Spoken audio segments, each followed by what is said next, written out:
जय हिंद फ्रेंड्स। तो आइए इस वीडियो के माध्यम से हम जानते हैं वैष्णव अथवा भागवत धर्म की उत्पत्ति एवं विकास। यह एनसीईआरटी हिस्ट्री का एक महत्वपूर्ण टॉपिक है। इस वीडियो के माध्यम से हम जानेंगे वैष्णव धर्म के सिद्धांत तथा विष्णु के 10 अवतारों का विवरण। इसमें हम जानेंगे कि वैष्णव धर्म के सिद्धांत क्या क्या हैं और विष्णु के 10 अवतार कौन कौन से हैं। तो आइए सर्वप्रथम हम देखते हैं भागवत धर्म। भागवत धर्म को वैष्णव धर्म कहा जाता है। 6वीं शताब्दी ईसा पूर्व में जैन और बौद्ध धर्मों के उदय के अतिरिक्त कुछ अन्य संप्रदायों का भी उदय हुआ जो कट्टरपंथी थे। जैन अथवा बौद्ध धर्मों के उदय के अतिरिक्त अर्थात इन धर्मों के अलावा और भी संप्रदायों का उदय हुआ जो कट्टरपंथी थे। कट्टरपंथी का तात्पर्य यह है कि जो अपने पंथ में, अपने धर्म में बताए गए मार्गों का अक्षरशः अनुसरण करते थे। वे अपने पथ से भटकते नहीं थे, वे अपने धर्म का सदैव पालन करते थे। उन्हें कट्टरपंथी कहा जा सकता है। इनमें सबसे प्रमुख भागवत व शैव संप्रदाय हैं। जैन और बौद्ध धर्मों के अलावा जिन संप्रदायों का उदय हुआ वो हैं भागवत व शैव संप्रदाय, जिनका उत्तरोत्तर विकास होता गया। इनके अनुसार भक्ति द्वारा ईश्वर को प्राप्त किया जा सकता है। भागवत धर्म अर्थात वैष्णव धर्म तथा शैव संप्रदाय के अनुसार ईश्वर को भक्ति के द्वारा प्राप्त किया जा सकता है, यज्ञ, बलि व पूजा के द्वारा नहीं।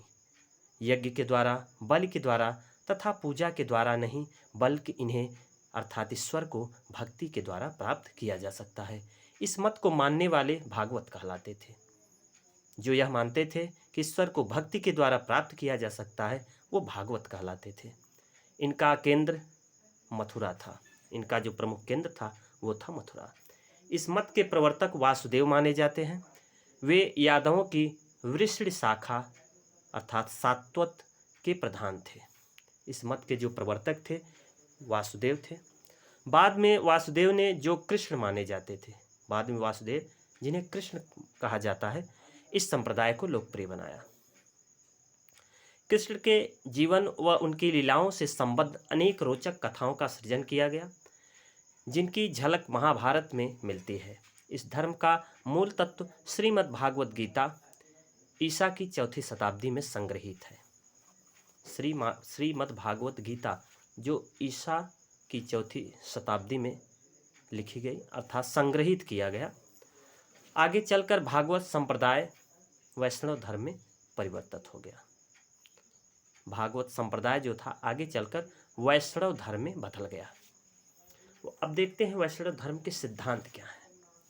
वैष्णव धर्म की एक प्रमुख विशेषता इसकी अवतारवाद की संकल्पना है। वैष्णव धर्म की सबसे प्रमुख विशेषता यह है कि इसमें अवतारवाद है। इसमें ईश्वर ने अवतार लिया है। अवतार का सामान्य अर्थ ऊपर से नीचे आना, उतरना, शरीर धारण करना, जन्म ग्रहण करना, अर्थात वैकुंठ लोक से, अपने परम धाम से ईश्वर जब इस धरा पृथ्वी पर आते हैं तो उसे अवतार कहा जाता है। प्रादुर्भाव, अवतरण व अंशोद्भव है। अवतार शब्द भगवान विष्णु अथवा देवताओं के अवतरण के लिए प्रयुक्त होता है। अमरकोश व गीत गोविंद में विष्णु के 39 अवतारों का उल्लेख मिलता है, परंतु वास्तविक रूप में 10 अवतार ही सर्वाधिक प्रचलित है।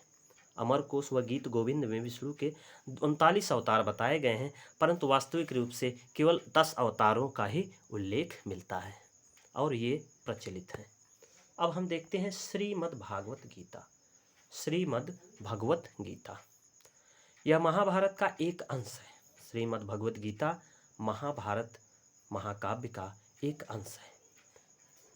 यह महाभारत के 6वें पर्व भीष्म पर्व से लिया गया है। यह एक क्षेपक है जिसमें 18 अध्याय व 700 श्लोक है। महाभारत में कुल 18 अध्याय हैं और 700 श्लोक हैं। इसे उपनिषदों का सार कहा जाता है। गीता पर टीका लिखने वाले प्रमुख मध्यकालीन विद्वान शंकराचार्य, रामानुजाचार्य, मधुसूदन सरस्वती व संत ज्ञानेश्वर आदि थे। आधुनिक काल में भारतीय राष्ट्रवाद के नीतिपरक आधार के पक्ष में तर्क प्रस्तुत करने के लिए भारत के अनेक राष्ट्रवादी नेताओं ने भगवत गीता पर टीकाएं लिखी। जैसे बाल गंगाधर तिलक, इन्होंने गीता रहस्य लिखा। अरविंद घोष, इन्होंने एसेस ऑन द गीता लिखा। महात्मा गांधी ने भगवत गीता लिखा। अब हम देख लेते हैं विष्णु के 10 अवतार कौन कौन से हैं, इनका नाम जान लेते हैं। तो विष्णु का जो पहला अवतार है वह है मत्स्य, दूसरा है कूर्म, तीसरा है वाराह, चौथा है नरसिंह, पांचवां है वामन, छठा है परशुराम, सातवां है राम, आठवां अवतार है कृष्ण, नौवां अवतार बुद्ध, 10वां कल्कि जो कलयुग में लेने वाले हैं। तो ये भगवान विष्णु के 10 अवतार हैं। तो आपने देखा भागवत धर्म तथा श्रीमद् भागवत गीता। यदि यह वीडियो आपको अच्छा लगा हो तो लाइक करें तथा सब्सक्राइब करें और अपने मित्रों को शेयर भी करें। हमारा यह वीडियो देखने के लिए आप सबको बहुत बहुत धन्यवाद।